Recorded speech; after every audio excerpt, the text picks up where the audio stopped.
Okay, it's recording now on my phone. Okay, you have my approval to record this conversation. Very nice. Okay, well, I'd just like to get to know, first of all, just like to know a little bit more about what you do at Earth Charters. Sure. So I'm coming up on 12 years ago. I was running a newspaper and a magazine here in Indianapolis, but I had become very concerned, or that's too undramatic a word. I'd become panicked by the climate crisis and how little anybody was doing anything about it. And so I found an opportunity with an organization that was looking for its first paid executive director. So when I took the leap 12 years ago, the organization had an annual budget of $20,000, and now it has an annual budget of $1 million and employs 8 staff members and like a dozen part-time contractors. And then we also give a lot of money to schools to establish sustainability projects like a school garden or a conversion to LED lighting to reduce energy. And we also hire high school and college interns to help with all that. So my work at Earth Charter is being the point person for that revenue stream, writing the grants and that sort of thing. And then I also have a couple of programs that I do participate in running our camps, and I have a journalism program for high school students, bringing both of my career paths together. And yeah, there you go. Yeah. So Earth Charter, does it mostly do funding for the programs, or does it also help teach like youth how to advocate? Especially in Indiana, because like I know my school doesn't really even talk about climate change at all, even in like our science classes very much. So yeah, I was just wondering about that. So yeah, we are fundamentally an education organization. We are a 501c3. So we are officially framing everything through the educational lens. The big changes come not from individual actions, but from policy initiatives. And so we have worked on a lot of policy initiatives and have a lot of on-ramps for students your age and younger. And so it's really a combination. There's a big sort of Venn diagram overlap with education and advocacy in the policy sphere. So what we hope to accomplish is to educate people and hope that at least a few of them get excited about participating in civics and participating in democracy and letting their voice be heard to their elected officials.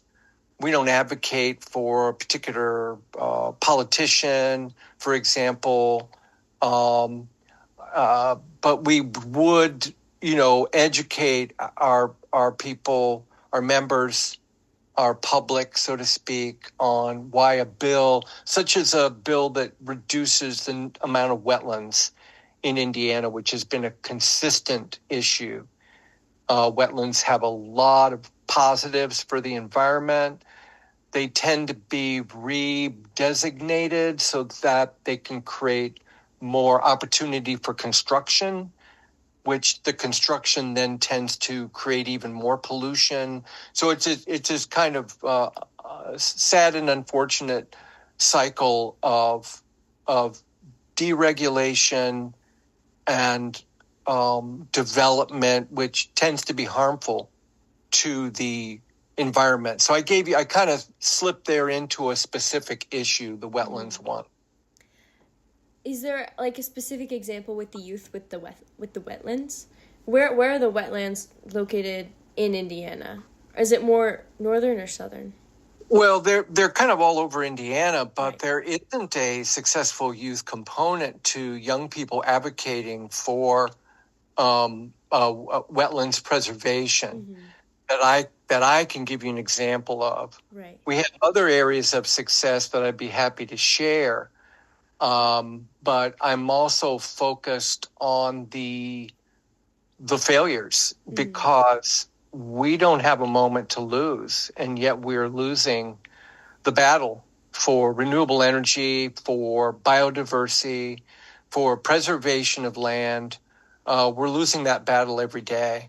Here in Indiana, there might be places where it's going better, but things are going quite poorly in Indiana. Right. Uh, we tend to have most of our policy victories. I shared with you the Elkhart Truth story about young people advocating for the city to take action. Cities can only do so much. They can't control, in most cases, they can't control what their utilities are using in terms of energy. If our current state administration wants to keep coal plants burning longer to provide our energy resources, and of course, now we have all these data centers coming in, so we can use AI and all that, which is just going to create more of an energy burden um, than what would otherwise exist. So we have a state administration that is not interested in transitioning to renewable energy, despite the promise of green jobs, despite all the progress in the previous administration in funding that was coming to states to encourage small businesses, to encourage the development of solar energy, to funding solar energy on low-income houses, Mm-hmm. so that people with their own energy burden and financial burden could get a break by getting help with solar panels going on their roofs. All that is I'm afraid, meeting enormous obstacles.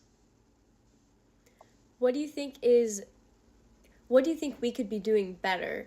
What are we not working on that could help that to become more like favorable for them to pass? Because it sounds very favorable the way that you put it, but I'm just struggling to find a reason why, like, why do you think the politicians will not want to go through with it, basically?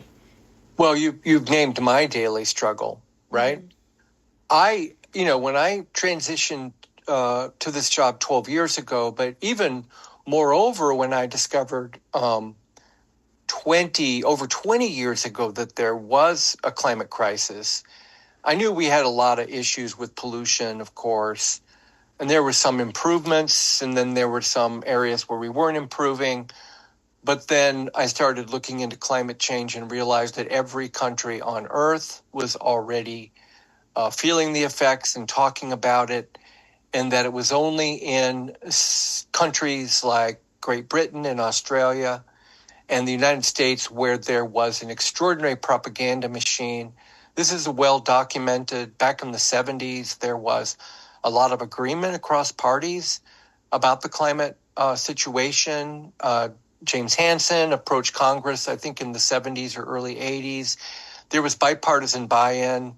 And then the coal, oil, and big ag companies all decided to divert funding from scientific research into propaganda, basically creating disinformation around what causes climate change and the impact of climate change and how bad it's going to be and that sort of thing. So again, there's been great investigative work on this that identifies individuals and companies that were extremely conscious in intending to obfuscate scientific facts and to move attitudes away from clean energy and nuclear, um, because there was a real fear of nuclear back in the day. And now all of a sudden, nuclear is back on the table as something that we want to use to power our society. It is a carbon-free source of energy, so that has that going for it. But of course, it takes quite a long time and quite a lot of money to build a nuclear reactor. So it's a little puzzling when we have all the sun we need, and could be going, full tilt, so to speak, full tilt with wind energy and solar energy, but also energy efficiency and just really lowering our impact on the planet, which really doesn't get enough attention in my opinion. But again, we're focusing on policy, and you're seeing disturbing policy initiatives in the current administration, where anything related to renewable energy is being slowed down or stopped altogether. We're seeing science being taken down, just like in the first Trump administration. Science is being removed from government sites. So we're just kind of slipping back into the dark ages. Mm-hmm. We know that, the fossil fuel companies love Trump and gave the Trump campaign lots of monies. They're all invited to Mar-a-Lago. You probably saw that. That news story a year ago or so. He literally promised them they would be happy if they gave him money, and he has made good on those promises.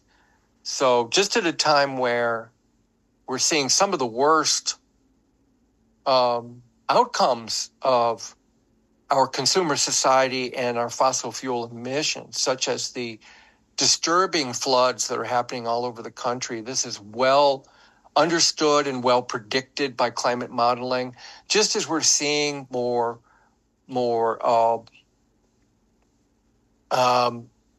vociferous hurricanes, tornadoes, extreme heat domes, etc., we're also inexplicably at the same time trying to stamp out information about it at the state level and at the national level as well. Mm-hmm.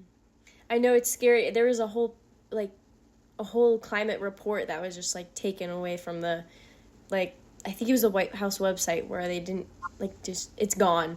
And I think it is going backwards, and that is scary. So But I didn't answer your question. Oh, yeah. As precisely as I wanted to. Are you familiar with gerrymandering? I'm not.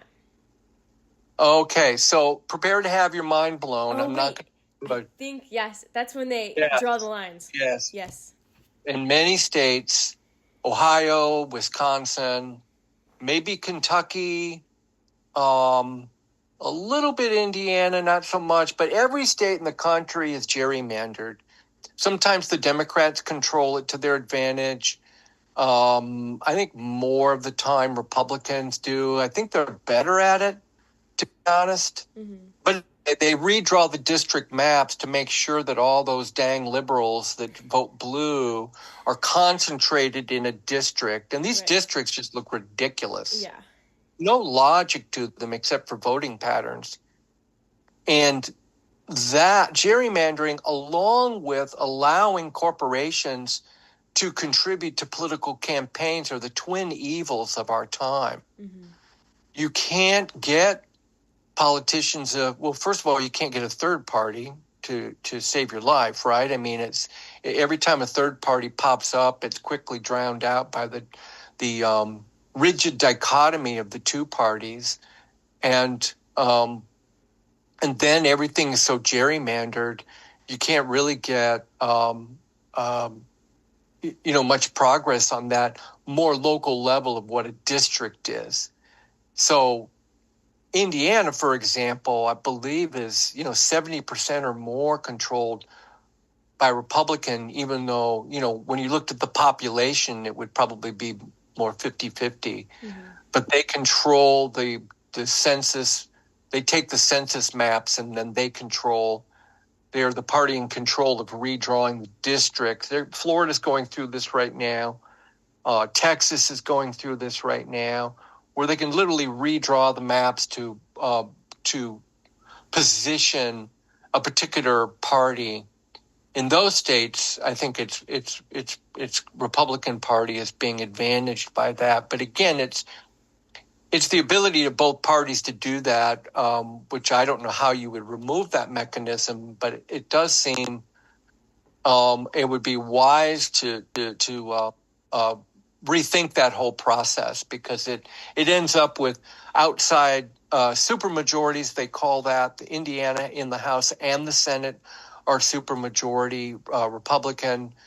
It would appear to me that a lot of the elected officials haven't recently taken a science course, or if they have, or maybe that, like you, they go to a school that doesn't talk about climate change, which is the one subject we're focused on here, but it goes across the board with many subjects, to my mind. They say they're, listening to their constituents, and that very well might be true, but it's important to note that, and you can look up different polling yourself, but I think the majority of Americans do favor clean energy. It has to do with how the question is asked and that sort of thing. But the numbers are very encouraging.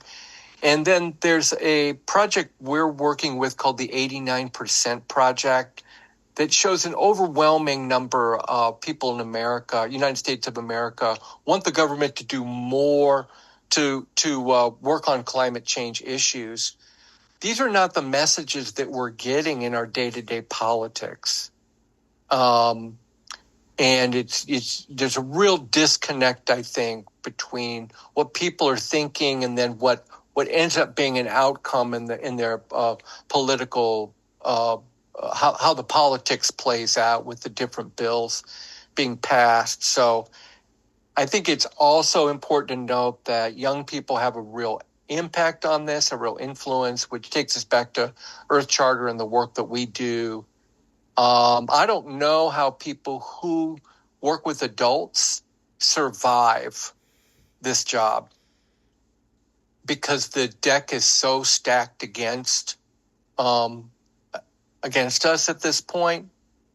Let's look at the governor, for example. Mike Braun, as a senator, started the climate caucus in the Senate 2019 when he was a senator. Mm-hmm.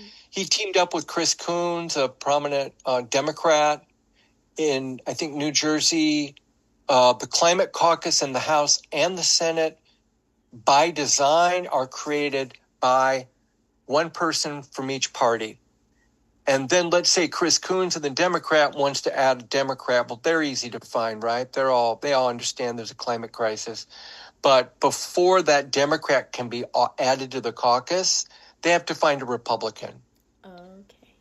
So it's kind of a beautiful system, right? Yeah. Because if we can't make this a bipartisan issue, we're just going to argue until the world is burned up. Mm-hmm. And I've always maintained that we need, let's be honest, I could put you in an MRI machine and tell you which way you're going to vote, just because of the way the brain works, right? Toward a individualistic kind of way versus a communitarian kind of way, mm-hmm. which is fascinating brain science. But anyway, it turns out I think we need both kinds of thinking to solve big problems, right? If you just have one kind of thinking and people aren't, arguing and give and take and all that kind of stuff, I don't think you come up with as good as solutions. Apparently, I live in a Pollyanna utopian fantasy world where people would all recognize that we are up against the most extraordinary challenge that humanity has faced. If you listen to scientists, they tell us that we are in the midst of the beginning of the sixth mass extinction, an extinction that would ultimately include human beings, along with all the other creatures. We are losing species at an alarming rate. You would think people would wake up to that. And I use that phrase on purpose because that, of course, is a talking point from the right that we're all just woke. I would maintain that we all need to become woke when it comes to the environment, because we're not going to have a habitat in which to argue about if we don't get ourselves together, come together, have productive arguments about how to solve it, and make some progress here. Right. I hear that a lot at my school where it's like that's just people being woke. And I agree. I think that's good what they're doing with bringing in like but from both parties. But do you think it would be more beneficial as like a youth to try to advocate on like state level versus like city level versus like federal level? Because I know right now it's not getting any consideration from the federal level, and even in Indiana they're rolling back a bunch of policies making things harder. So do you think, like, as me being like a rising senior, a 17-year-old trying to make a change within like the climate policy area, do you think I should try to go like immediately try to go right to the federal or try to go to the state? Well, first of all, you're writing a paper, right? So you're asking me a question about what a theoretical student should do, right? Right. But when we finish with this portion of our communication, and you can keep recording if you want, Yeah. but I want to understand more you personally and what's interesting to you, and to support you in the kind of decision that you would make. I can tell you a bit about the different programs that we do that create an on-ramp in a variety of ways to make that decision. I like to think of it as, concentric circles. First of all, what's happening in your home. There's so much argument about whether recycling is effective. It's the wrong argument. We shouldn't be bringing things into our homes where things need to be recycled at all, right? Now, I fail at that every day, and there's not much that we can do about what's available at the grocery store or the farmer's market or whatever. But there's a way to reduce buying products that create a puzzle on what to do with them afterward, right? I'm a big fan of composting because composting has a big, climate impact. If you throw your food in the trash gets picked up, it gets put into the landfill. That creates methane. Methane is much more powerful than the carbon dioxide coming from the coal plant or from the cars. So I would say start at home, because you can make your house more efficient. You can reduce the waste coming out of your house. I'm big on transportation. I have a car, but I don't drive very much. I mostly ride my bike, but I also ride the bus system. And I run a camp where we teach kids how to ride the bus in the summers. We have this camp. We just finished it last week.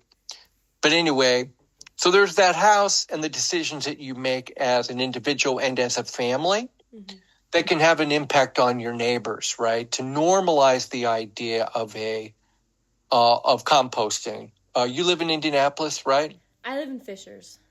Fishers. So Fishers, your parent or parents could hire Earth Mama or Green with Indy to come and pick up your food waste in front of your house, curbside every day. Someday, maybe your mayor will help encourage a curbside compost pickup. That happens in Bloomington, for example. And then what's the next layer out? Well, it's your neighborhood, and sometimes that can be a productive mechanism in doing something at a neighborhood level. But then, of course, there's your school, which a school could, as they've done a few times in the past, declare a climate emergency and then try to take action at the school level. Signature Academy in Columbus last semester worked on the state's first environmental charter for a school to try and look at all the dimensions of the waste and the energy used in their school. That's a really cool project. You did ask, I'm going to jump to one of your later questions in your list. If you want to talk to students that have done this work, I will connect you. So I'm not just, I'm here to support you, but I'm also like not just talking at you all the time. You can actually conspire with other students to find out how they did it. And then after that school, then there's your city, there's your district, there's your state, and then there's your federal. There's probably other, interstices in between those, but that's it. And there, there's theater, there's journalism, there's activism, there's advocacy, there's a lot of different ways for you depending on your interests, your talents, how you want to grow as a person. What do you want to study in college if you're going to go to college? There's those are, you can match up the scale of things with what your interests are, but all that is just the first step of a journey, right? That you might start off trying to advocate at your school for a recycling program, and that might take you work at the state level with your advocacy. Yeah. It's hard to predict what happens, except school recycling programs tend to fail. Mm-hmm. That's something I've noticed over and over again. Yeah. Well, okay. Yes.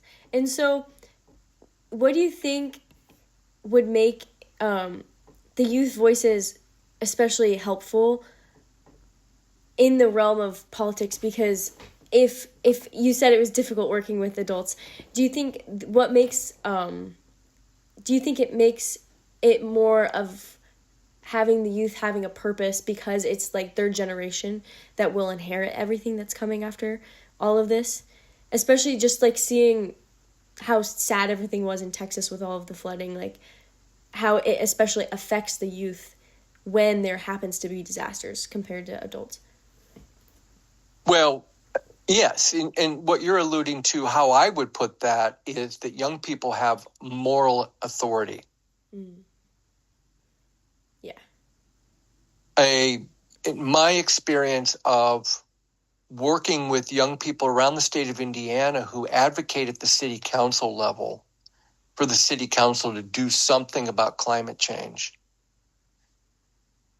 of the 11 cities, the majority of which are Republican cities,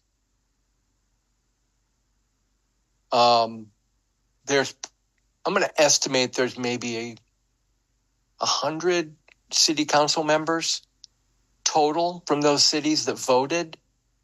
There have been 4 or 5 no votes out of 100. So these kids, if they go before a political body, in this case, the city council, and they're respectful and they're pulling the levers of civics,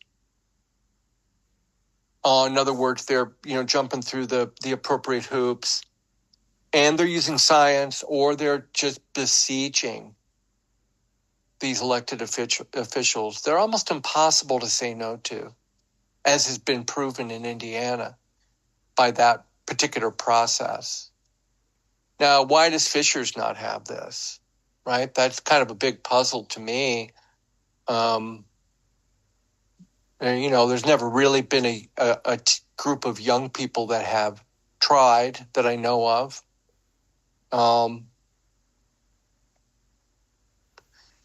It's also important to realize that even if a resolution is passed, it could just sit on a shelf and gather dust. So what we've been able to do in certain cities is establish a commission of people, which Fishers has the environmental working group. I believe that they would welcome young people to sit in that group. I could introduce you to somebody on that group who I have a good connection to, if that would prove to be of greatest interest to you. so that you're in the room influencing the decisions that adults are making. Mm-hmm. And they're looking at you as a bright young person who, if you're paying any attention at all, the future does not look good. Yeah. Due to the climate crisis. There's no way to sugarcoat it. There's no technology that's going to solve the problem fast enough.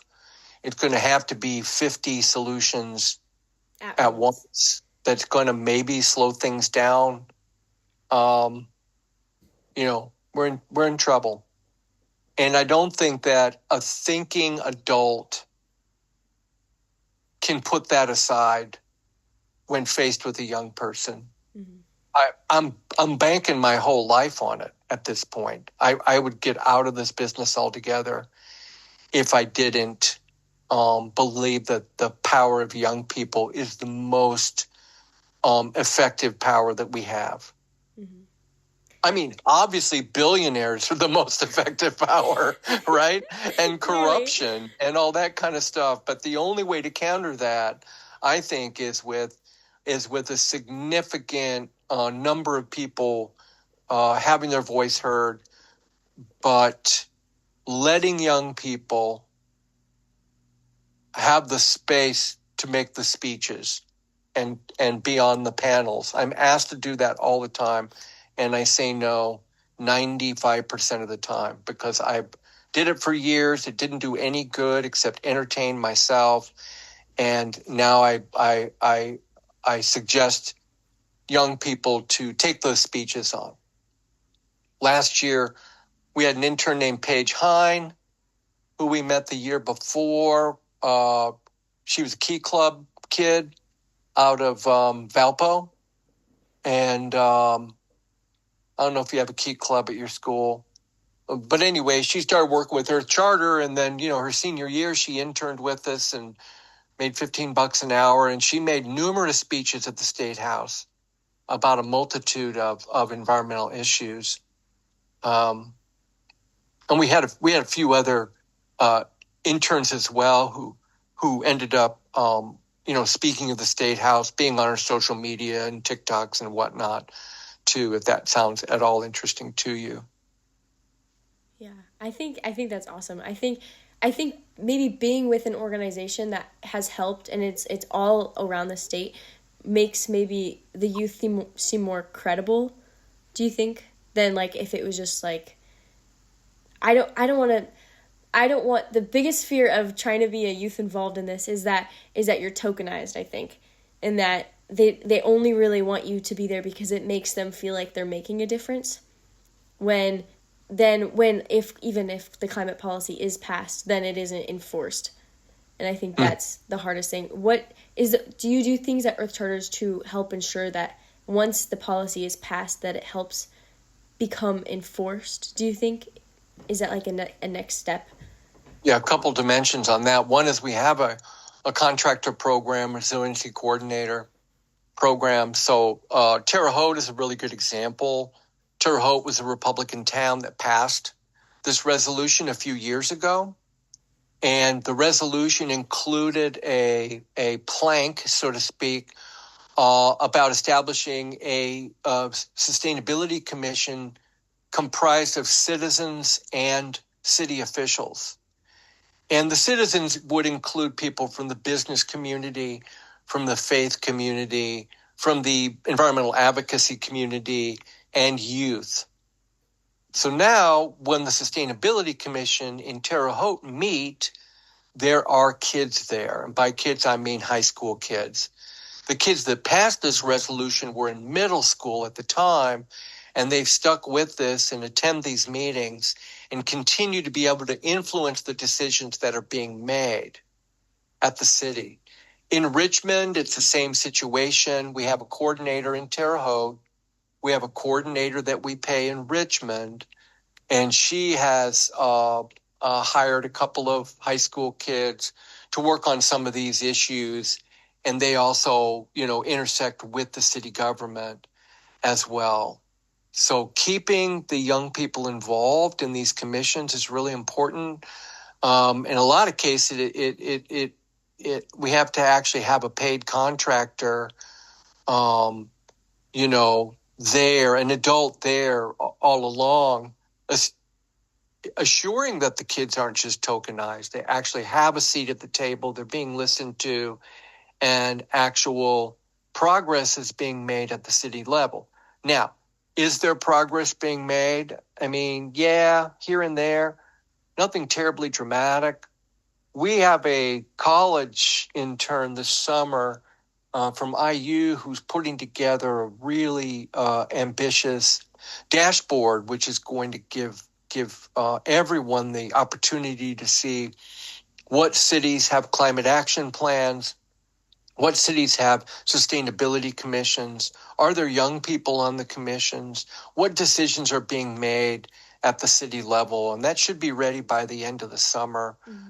That's the plan, at least. And then we can just continue to add to that, and I guess in some cases delete when a city goes backward. But I feel like our cities are moving forward despite some of the backward movement at the state and federal level, because it doesn't matter what your party is if you're mayor, because you've got to deal with potholes. And potholes are a climate issue. The freeze-thaw cycle really influences that. Cities are heating up faster than anywhere else because of all the concrete. Cities are experiencing flooding because of all the concrete and all the construction and the lack of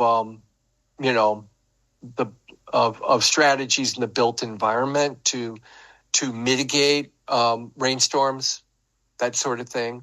So I hope it becomes clear. I hope that in a future conversation with a student such as yourself, I can refer to them to that dashboard to see what the cities are actually doing to make progress. Mm-hmm. And just making it's like educating, making it more open and free for everybody, compared to just like making it harder to find, which is that would be awesome. That sounds very, very helpful.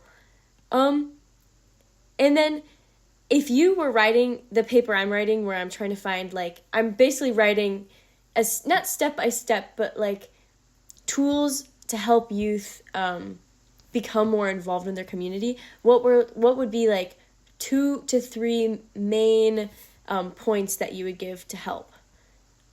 Just strategy for increasing participation in the community. So it's just starting in your own house, like you said, involving yourself in your school community, even if it won't, even with the recycling programs, if it won't continue to go forward, just basically trying all you can. Is that? Yeah. Well, so this city initiative, again, Fishers doesn't have one of these. Brownsburg might be working on one now. Columbus might be working on one now, where kids go to meet the mayor and the city council and try and get some kind of climate conversation in the mix. A town like Fishers, of course, is all about development, right? Mm-hmm. Tax revenue, that sort of thing. It wants to prosper. And keeping climate top of mind is not usually on the top of the list for most cities. We have a toolkit on our website. I think I maybe didn't include that. Why don't I now start a reply to you with some of these links, okay? Okay.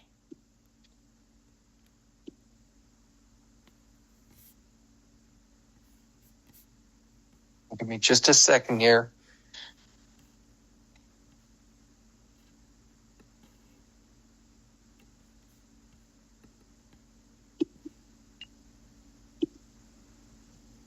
So these municipal resolutions led by young people, we have a toolkit for that.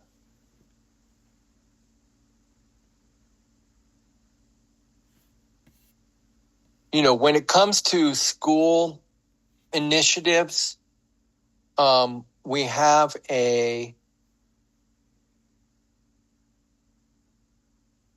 grant organization let's say you wanted to do a composting program at your school, recycling, a school garden. You have a school garden? Yeah, I was working on it today. Wonderful. That's right. You did mention that. I'll include that as well. We give out money to schools to start a garden or to continue the garden. It also has a stipend for the adult who is leading that, because there's always a teacher or whatever. So that might give you like a step-to-step guide as well. The state is very difficult. I'm going to put a link in for a completely youth-led group called Confront the Climate Crisis, Mm-hmm. which I think they are in a period of transition because their leaders have gone off to college, and I'm not sure there are any clear leaders that are ready to take over. Right. And frankly, I don't know how effective a completely youth-led organization is unless you have enough youth. Mm-hmm. If you don't, it might make more sense to have a youth-led organization that is structurally supported by adults. Okay. Another link I'm going to give you is our journalism program, which has numerous stories about everything we've been talking about, whether kids are greening their schools or the story of Terre Haute, and how one of the students that passed the resolution a couple years ago was then invited into the mayor's administration as an intern to write the climate action plan for the city, to help write it. That's a great success story. So we have dozens and dozens of stories on that site, but I think if you click through a few that seem pertinent to your interests, including activists in other states, which is going to be a big thrust for us as we start our journalism program again next month, which is to highlight the stories of young people that are doing substantial work in the climate field. It used to feel like it was just Greta, right? Mm-hmm. And Greta inspired these school strikes where kids would get out of school and that sort of stuff. And, Fridays for Future still exists, but it seems like it's just not what it once was. Obviously, Greta grew up, was doing other things, and she should feel free to take a break, because she did more than anybody and took so much grief from so many mindless adults in the process. But what we need are a million Gretas. So there isn't just one Greta sticking her head out, her neck out, so to speak. I think they're out there. I'm going to believe that this is the year that we can activate them and give them resources, inspiration, pay them, for internships or whatever.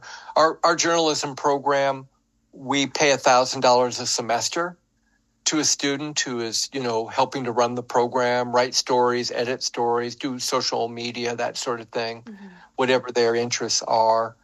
So we're trying to get money out there to kids, because then maybe they don't have to go, work at the noodle shop or whatever. Yeah. Doing work that feels meaningful. And then what I was wondering is, do you think that the school strikes are very effective anymore? Like, do you think if that type of initiative was brought back in Indiana, would that be frowned upon, do you think? Or do you think it would actually have a good impact upon the community?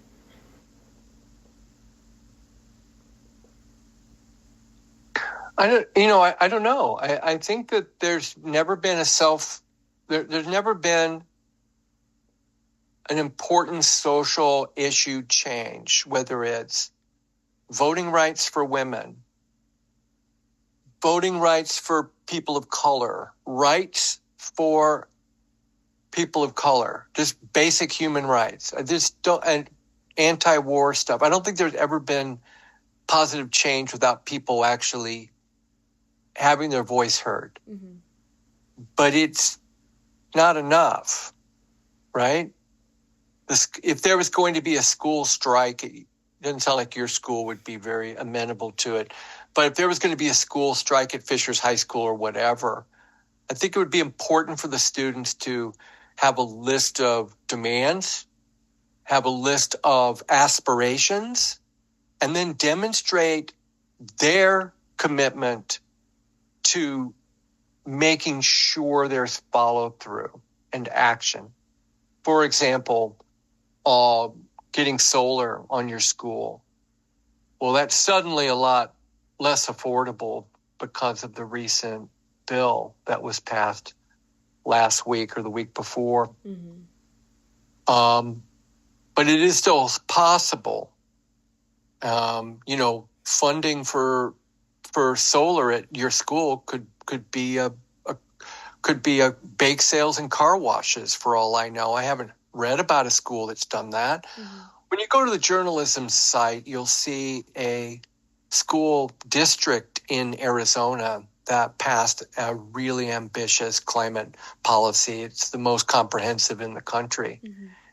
And,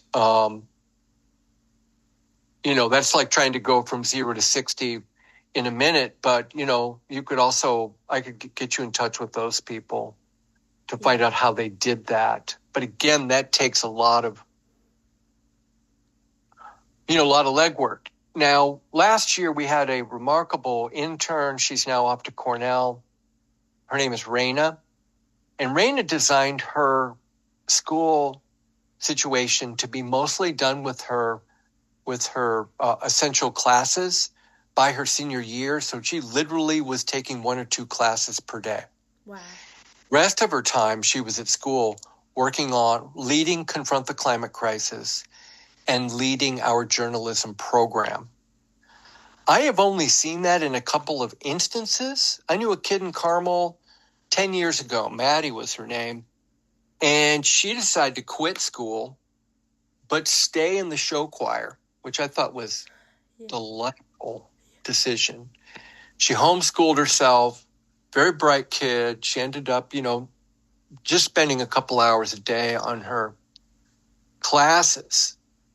But then the rest of her time, she worked on climate issues, and she led the effort in Carmel to pass a resolution, started working with the mayor there. I'm sure Carmel's the only all-Republican city in the country to pass a climate resolution unanimously. Mm-hmm. So the experiences that Maddie had by doing that, while still getting the social impact of being in show choir, I think was kind of an unbeatable combination.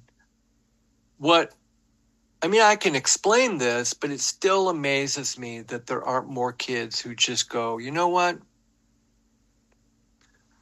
I don't know why I'm jumping through these hoops. And if I could devise a strategy by which I could free myself up to spend time on this very important issue, just think of what I would learn and how good that would be for my college essay. And again, I'm not somebody that thinks every kid should go to college. Think of the references I'm going to get from adults as I look for a job or whatever. I'm always amazed that there isn't more wiggle room being created by students. But and of course I can explain it, right? You fall into, I was in 3 sports and choir and other activities when I was in high school. There's no way I could have thought, I want to work on this justice issue and I'm going to stop doing this and that. I was sucked into the vortex of all the stuff that I enjoyed and where my friends were and all that kind of stuff. So I'm not saying it's easy, but it does make me wonder sometimes the disconnect between, like, seeing what's really happening and then how we meet that challenge. Mm-hmm. Do we just ignore it? Do we watch a lot of shows on a lot of different platforms? It seems like that's what a lot of people are doing. Mm-hmm. We're just spending our time watching excellent quality television. Not doing quality work. Yeah. Yeah. But I also think that's our society over 100 years or more, right? Advertising, marketing, people thinking about themselves, everybody having their own car, everybody having their own dog, everybody having their own entertainment system. It's like this is capitalism was a very successful strategy. And the problem is it just created a huge bunch of waste, pollution, and carbon pollution, and then made it easy for people to become separated from themselves and to be taken over by tribal ideological thinking, so that the person in the other party is an idiot. You don't care if they die in a flood, or you don't care if they do this or whatever. It's just horrible how we feel about people now, And I'm not saying I'm immune from it. I'm not some like person that's been able to transcend that. I'm subject to it myself, but these are terrible emotions that we're now feeling, but we're also being fed them, I just saw a film, Eddington, which I don't necessarily want to recommend to you because you're a kid and there's a lot of violence and cussing in it and stuff like that. But it really, I think, managed to capture a lot of what's essentially a really confusing period of time we're in right now. Mm-hmm.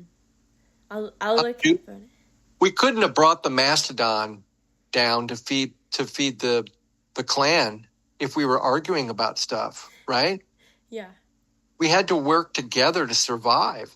And the only way we're going to survive in the climate catastrophe is if we're working together. And I don't see us pulling that off right now. Mm-mm. I'm not going to give up, yeah. But I also don't see what's going to cut through the all the noise that we're experiencing right now. Mm-hmm. If you're hoping to talk to an old wise person, I'm sorry to disappoint. No, you've been very helpful. This is great. It's a very befuddling period of time. And I've been in this sector now for 12 years, but then as a newspaper editor and writer, I was writing about the environment all the time and assigning stories and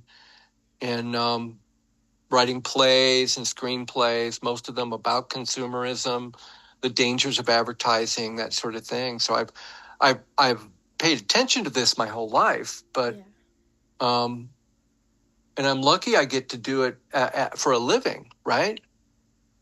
And feel like I'm watching a wasp fly around my head. You wonder what's gone wrong with him. He's like looking around. Looking around. Just don't land on me. I'm on my back porch and the door is open for my cat to get in and out. Yeah. And there are consequences called wasps. Just for fresh air. I know.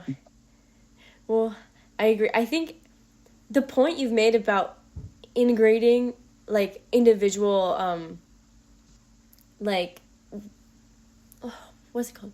Individual likes and preferences, like if you like theater and you like writing, and you've integrated that into the way you do it. Or with Maddie, how she's continued to find community with her show choir. I think it helps to know that you're not alone in trying to fight for something. I think it gives you a lot of inspiration and hope.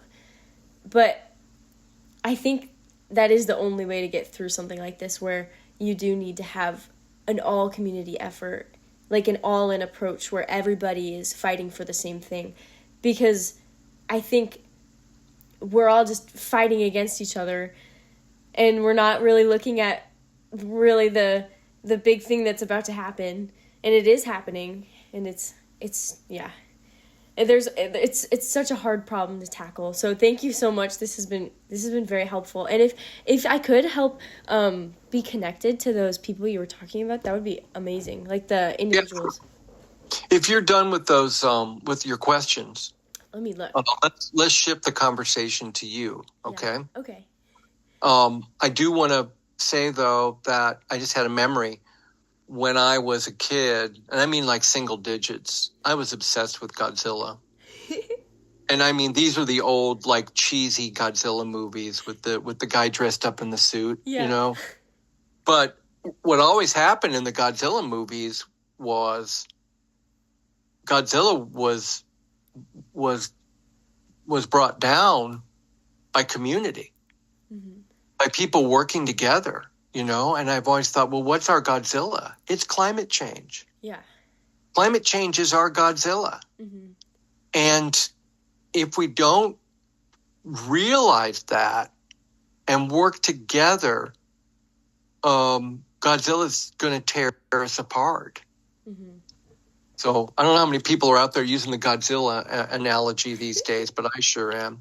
So tell me now a little bit about you. And the answer, of course, is anything you look through with those links and go, hey, can I meet this person? Or can you get me?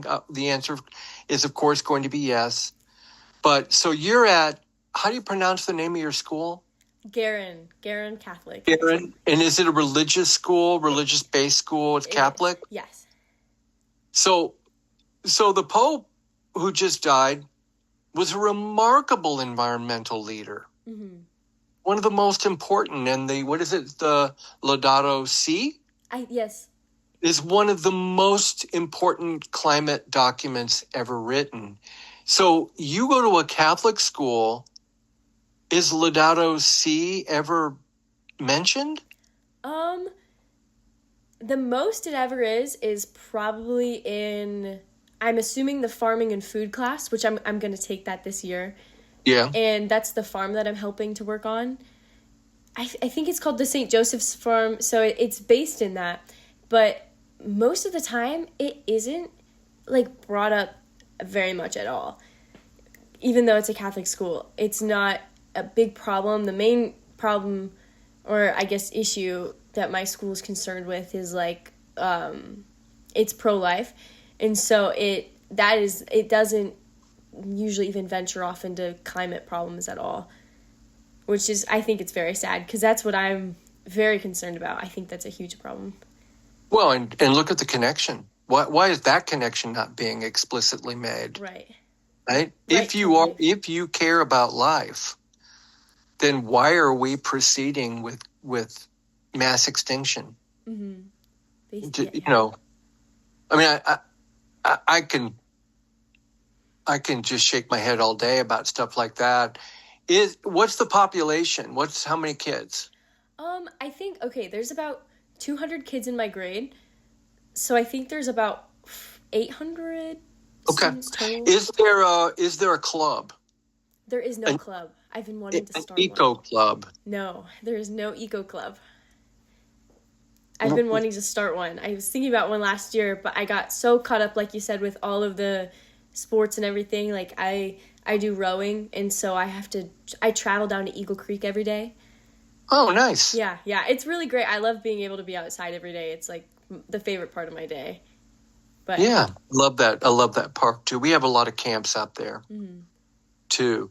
And I'm fond of saying that any water-related sport is thoroughly defensible given the certainty of sea level rise. Oh, yeah. It's supposed to be a sardonic joke. Yeah. And okay, so let me stay on this track, but ask a different kind of question. Do you have friends who share your concerns? I do. Mostly, I have one friend who also rows and who also is doing the farm, but not many of my friends are, I feel like, aware of the issue as much. Well, they might be, but maybe no one's bringing it up. Right. Do you bring it up? Do you bring it up? I do sometimes, yes. Because I bring it up all the time. I have been forever. Yeah. I mean, in line at the department store or at Costco, or you know what I mean? Like, I'm the person that if there's an opening, I'm going to seize it. And I'm going to talk about climate change. I've been like that for a long time. And mostly, and of course, I'm not doing this in rural Indiana, but I mostly get sympathetic responses. And if we don't create a norm, so what we're going to do with our journalism project this year, and maybe this will become pertinent to you. Maybe you are, is there a journalism class? Are there any journalism classes in your school? So you got not that much science. You have no journalism. Do you have a civics or democracy class? We take government sophomore year, so I've already taken government class. Yeah. Anyway, the idea of norms is important. And what we're going to try to do and participate in is the norm of recognizing that there's an issue. Most people actually, when polled, agree, as I mentioned earlier, the 89% project. And we want our writers to start writing about students that are making a difference. Mm-hmm. So, for example, here's how this could play out for you, now that I know a little bit more about you. You have a food and farm class, right? Yes. You have access to a link now to get a grant for your to expand your garden or whatever. Mm-hmm. The requirement for that grant is that a green team is formed of students to write the grant and submit it. Mm-hmm. Now, of course, there's going to be a teacher or two teachers that are going to help you all along the way, right? Right. They're the ones that get the stipend, so they get paid too. Mm-hmm. If you found enough people at the school supportive of that, if the principal was supportive or whatever, and why wouldn't they be, right? Right. You're forming a green team. You're taking leadership. You would become a subject for another writer. Maybe that writer's at your school. Maybe that writer I'm working with a writer at Fishers High School named Mitra. Mitra could interview you. You know, we published that story, and then maybe that story gets picked up by a bigger publication. We're going to start making all of our stories available to other publications with the permission of the writer. Mm-hmm. So people can start looking at media and going, oh, well, there's a positive story. It's not all doom and gloom. Mm-hmm. Look at what that kid's doing. And then that becomes the norm. You do that enough, it becomes the norm.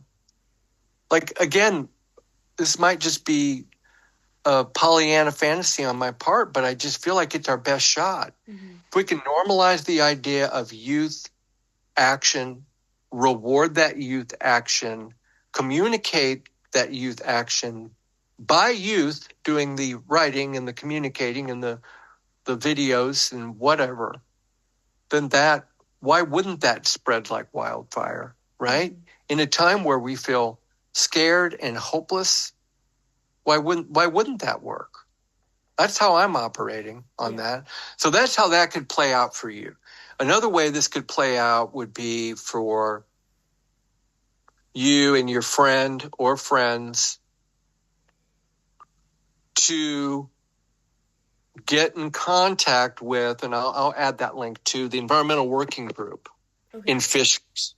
Is there an opportunity there for you